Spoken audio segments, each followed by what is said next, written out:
คนจะมารีวิวโคลาเพราะตอนนี้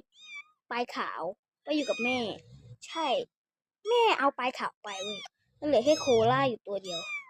แต่อาจจะไม่นานนะคลิปนี้เพราะว่าโคลาจะนอนแล้วเดี๋ยวเอาโคลามาทำคลิปสักหน่อย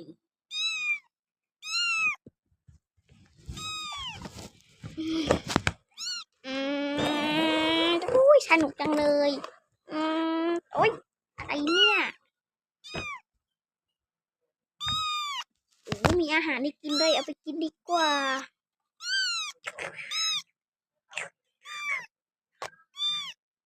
โอเค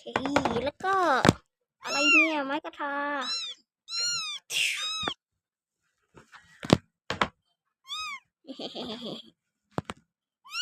โอเค